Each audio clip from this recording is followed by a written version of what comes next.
नमस्कार, public news देख रहे हैं आप। आज देश की राजनीति में कांग्रेस पार्टी के लिए हालात लगातार मुश्किल होता जा रहा है। एक के बाद एक अदालतों से ऐसे आदेश सामने आ रहे हैं जिन्होंने कांग्रेस नेतृत्व की नींद उड़ा दी है। ऐसा लग रहा है मानो न्यायपालिका की तरफ से कांग्रेस को 11,000 वोल्ट का करंट लग रहा हो।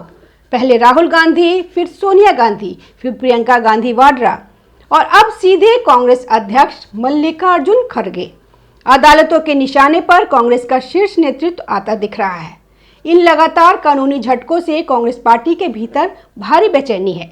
पार्टी के गलियारों में चर्चा है कि जिस तरह कोर्ट से नोटिस और समन जारी हो रहा है, उसने संगठन को अंदर से हिला दिया है।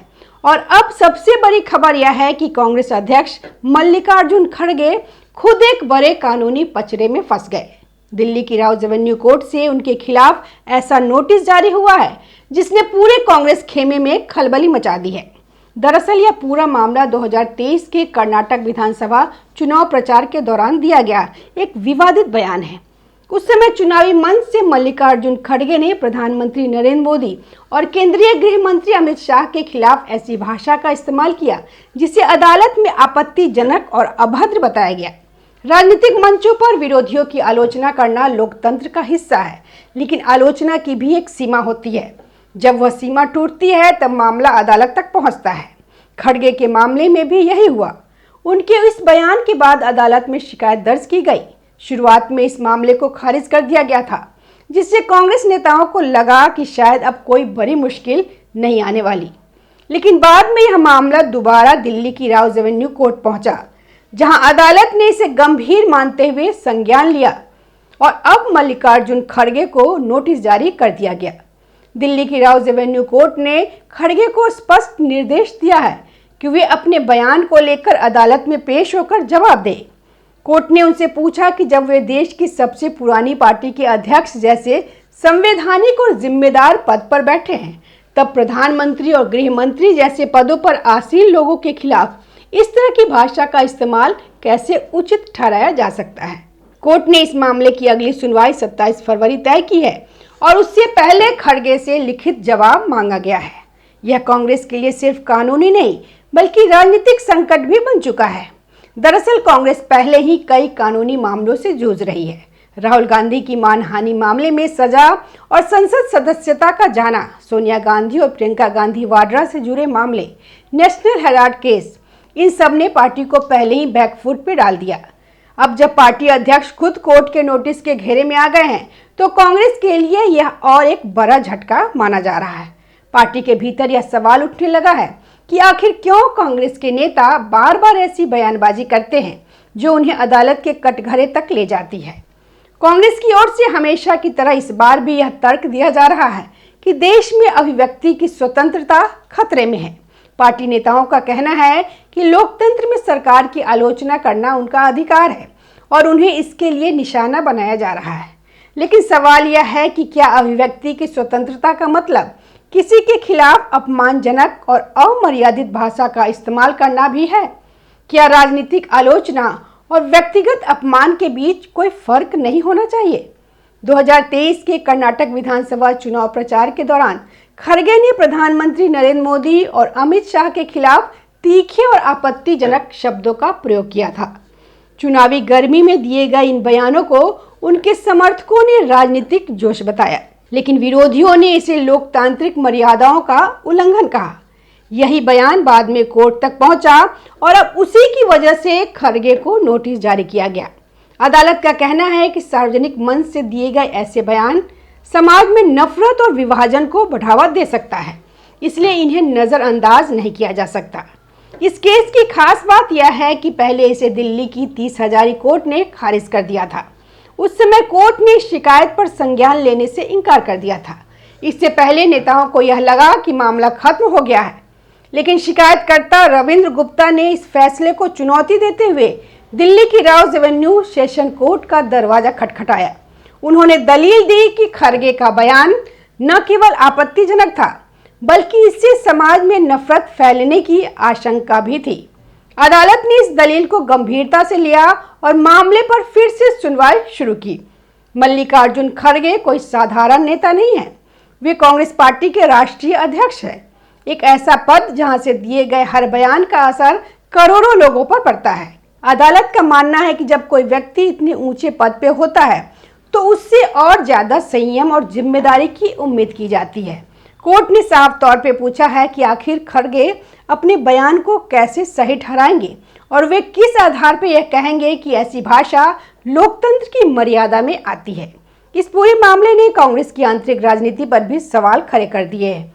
पार्टी के भीतर यह चर्चा आम है कि असली सत्ता आज भी गांधी परिवार के हाथ में है और मल्लिकार्जुन खड़गे केवल नाम मात्र के अध्यक्ष हैं।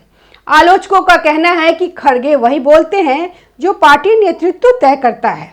उन्हें न आगे बढ़ने की आज़ादी है और न पीछे हटने की। ऐसे में जब उनके बयान कोर्ट के कटघरे में आते हैं तो सवाल उठता है कि क्या इसकी जिम्मेदारी सिर्फ खड़गे की है या पूरी पार्टी नेतृत्व की। कांग्रेस नेताओं की राजनीति का एक पैटर्न देखा गया है। प्रधानमंत्री नरेंद्र मोदी और आरएसएस पे लगातार तीखे और कई बार आपत्तिजनक हमले, राहुल गांधी हो, सोनिया गांधी हो या फिर मल्लिकार्जुन खड़गे, लगभग हर बड़े मंच से मोदी और आरएसएस को निशाना बनाया जाता है। कांग्रेस को बीजेपी से ज्यादा असहजता आरएसएस की विचारधारा से होती है, क्योंकि आरएसएस को बीजेपी की वैचारिक जननी माना जाता है। यही वजह है कि कांग्रेस के हमले सिर्फ बीजेपी तक सीमित नहीं रहते, बल्कि सीधे आरएसएस तक पहुंच जाते हैं। अगर कांग्रेस की हालिया राजनीति को देखें तो राहुल गांधी के कई बयान और नारे विवादों में रहे। चौकीदार चोर है जैसे नारे, राफेल सौदे को लेकर निजी आरोप और कई चुनावी भाषाओं में की गई टिप्पणियां, ये सभी कांग्रेस के लिए कानूनी और राजनीतिक संकट बन चुकी है। एक सभा में मोदी तेरी कब्र खुदेगी जैसे नारे लगे तो कहीं प्रधानमंत्री की मां को लेकर टिप्पणी की गई। इन सब ने कांग्रेस की छवि को एक जिम्मेदार विपक्षी पार्टी की बजाय एक आक्रामक और मर्यादा तोड़ने वाली पार्टी के रूप में पेश किया। राजनीतिक जानकारों का मानना है कि कांग्रेस आज जिस हालत में है उसमें उसे आत्ममंथन की सबसे ज्यादा जरूरत है। लगातार चुनावी हार, संगठनात्मक कमजोरी और अब कानूनी परेशानियां, ये सब संकेत दे रहा है कि पार्टी को अपनी राजनीति की दिशा बदलनी होगी। अगर कांग्रेस खुद को फिर से राष्ट्रीय राजनीति में मजबूत विकल्प के रूप में पेश करना चाहती है तो उसे व्यक्तिगत हमलों और अपमानजनक भाषा की बजाय मुद्दों पर आधारित राजनीति करनी होगी। मल्लिकार्जुन खड़गे को जारी नोटिस सिर्फ एक व्यक्ति के खिलाफ कार्रवाई नहीं है, बल्कि यह पूरे राजनीतिक वर्ग के लिए एक संदेश है कि लोकतंत्र में बोलने की आज़ादी है, लेकिन उसके साथ जिम्मेदारी भी जरूरी होती है। अदालत यह साफ कह रही है कि चुनावी मंच से दी गई हर बात राजनीतिक बयान कहकर नजरअंदाज नहीं की जा सकती। अगर भाषा समाज में नफरत, विभाजन या अपमान फैलाने वाली है तो उस पर सवाल उठेंगे। अब सबकी नज़र 27 फरवरी पे टिकी है, जब इस मामले की अगली सुनवाई होगी। उस दिन मल्लिकार्जुन खड़गे को अदालत के सामने पेश होकर यह बताना होगा कि उन्होंने जो बयान दिया वे किस संदर्भ में थे और कैसे उन्हें सही ठहराया जा सकता। यह देखना दिलचस्प होगा कि क्या खड़गे अपने बयान पे कायम रहते हैं या फिर अदालत के सामने सफाई देते हुए नरम रुख अपनाते हैं।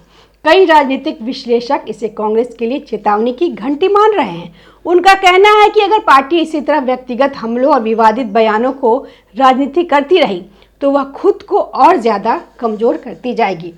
कांग्रेस को यह समझना होगा कि लोकतंत्र में जनता भावनाओं से ज्यादा काम और नीति देखती है। अगर पार्टी को फिर से भरोसा जीतना है तो उसे भाषा और राजनीति दोनों में बदलाव करना होगा। कुल मिलाकर मल्लिकार्जुन खड़गे को कोर्ट से मिला नोटिस कांग्रेस पार्टी के लिए सिर्फ एक कानूनी मामला नहीं, बल्कि एक राजनीतिक चेतावनी है। यह मामला बताता है कि चुनावी जोश में दी गई बयानबाजी कैसे अदालत के दरवाजे तक पहुंच सकती है और पार्टी की छवि को नुकसान पहुंचा सकती है। अब देखना यह होगा कि कांग्रेस इस मामले से क्या सबक लेती है। क्या पार्टी अपनी रणनीति बदलेगी? क्या नेता अपनी भाषा में संयम लाएंगे या फिर वही पुराना तरीका जारी रहेगा? कमेंट में अपनी राय जरूर लिखिए। अगर आपको यह वीडियो पसंद आया हो तो लाइक करें, शेयर करें और चैनल को सब्सक्राइब करना ना भूलें। धन्यवाद। ताज़ा खबरों से जुड़े रहने के लिए हमारे चैनल को सब्सक्राइब करें और बेल आइकन को दबाना ना भूलें, ताकि हर खबर की नोटिफिकेशन आपको मिलती रहे।